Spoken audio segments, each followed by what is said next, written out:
दोस्तों नमस्कार और आप देख रहे हैं न्यूज़ बकेट। न्यूज़ बकेट में आपका स्वागत है।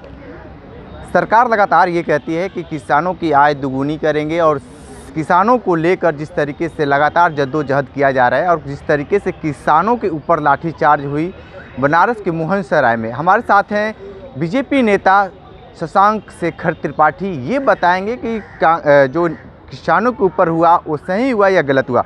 किसानों को लेकर आपकी क्या राय है? जिस तरीके से दर्जनों किसान घायल हुए हैं, दर्जनों जेल में बंद हैं। नमस्कार, धन्यवाद आपको। देखिए, किसान अन्नदाता है हमारा, और किसी भी तरह से अगर किसान को कोई समस्या होती है तो वह हम सबकी समस्या है और सरकार इस पर बहुत ज़्यादा काम कर रही है। लेकिन ये जो विषय है ये थोड़ा सा राजनीति से प्रेरित भी है, क्योंकि एक विशेष राजनीतिक दल के लोग कुछ लोगों को चढ़ा करके, ऐसे इसमें जो भी ज़मीन का अधिग्रहण हुआ है वो 2014 के पहले का है, 2015 के आसपास, 2014 के पहले का अधिग्रहण है और उस समय के हिसाब से प्रॉपर तरीके से मुआवजा वगैरह उनको दिया गया है। लेकिन जिस प्रकार से सरकार के खिलाफ एक षड्यंत्र करने के लिए किसानों के नाम पर, जिस प्रकार से आप देखे होंगे, जिस प्रकार से किसान आंदोलन के नाम पर दिल्ली में आतंकवाद फैलाने की कोशिश की गई, दिल्ली और पंजाब बॉर्डर पर और गाज़ियाबाद बॉर्डर को जैसे बंद कर दिया गया, उसी प्रकार से कुछ लोग लगातार किसानों को आगे करके षड्यंत्र करने का प्रयास लगातार कर रहे हैं। तो इस मामले में देखिए, जब ज़मीन का अधिग्रहण हुआ उस समय और उनको पेमेंट कर दिया गया, उन लोगों से कब्जा नहीं लिया गया, क्योंकि उस वक्त सरकार की योजनाओं में देरी थी। तो जो किसान उस पर काम कर रहे थे, खेती कर रहे थे, वो अपने अपने चक्कों पर काबिज रहे और खेती करते रहे। अब उनके दिमाग में ये बात बैठा दी गई, कुछ किसानों के दिमाग में और कुछ अवांछनीय तत्वों के द्वारा, कि अब आपको नए दर पर भी मुआवजा दिया जा सकता है। जबकि अधिग्रहण जब हुआ उस समय के बाद भी फिर 15% और बढ़ा करके उनको मुआवजा भी दे दिया गया, और लेकिन फिर भी कुछ अवांछनीय तत्व, और मुझे लगता है जो 10-5 लोग जेल में बंद हैं, मुझे नहीं लगता है वहाँ का कोई रियल काश्तकार भी बंद है। ऐसे लोग जो किसानों को बरगला करके, फुसला करके वहाँ पर अराजकता पैदा करना चाह रहे थे, उनके खिलाफ पुलिस ने थोड़ा कड़ा एक्शन लिया, जिस विषय पर हम लोग भी अपने स्तर पर जांच कर रहे हैं कि क्या वास्तव में कुछ ऐसे किसान घायल हुए हैं जो वास्तव में वहाँ पर जिनका इंटरेस्ट था, या ऐसे ही राजनीतिक दलों के लोग, जैसे गाजीपुर बॉर्डर पर और नोएडा बॉर्डर पर और पंजाब और हरियाणा के बीच में जिस प्रकार से देश को बंद करने का प्रयास किया गया था, उस तरह के कतिपय किसान हैं।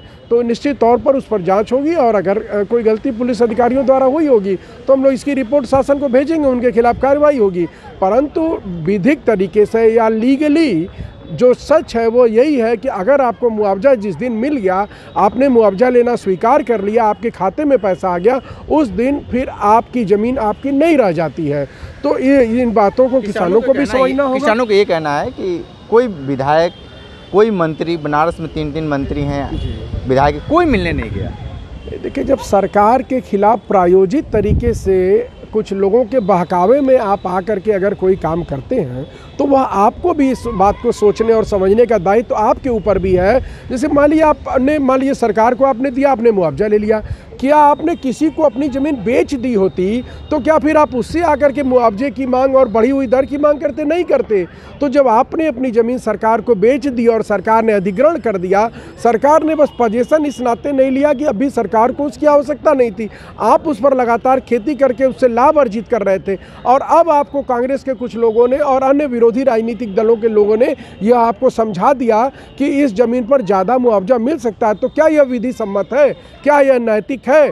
क्या यह किसान की गरिमा के अनुकूल यह कार्य है? अगर नहीं है तो आप यह कार्य क्यों कर रहे हैं? निश्चित तौर पर सरकार किसानों के साथ है, और हम लोग देख रहे हैं इसको, इसकी जांच हो रही है। अगर किसी ने ज़्यादा बल प्रयोग किया होगा, किसी ने अनर्गल बल प्रयोग किया होगा, किसी पुलिस के अधिकारी ने, तो निश्चित तौर पर उसमें हम लोग जाँच कर रहे हैं और उस पर कार्रवाई करेंगे। उनके खिलाफ हम लोग शासन को रिपोर्ट भेजेंगे।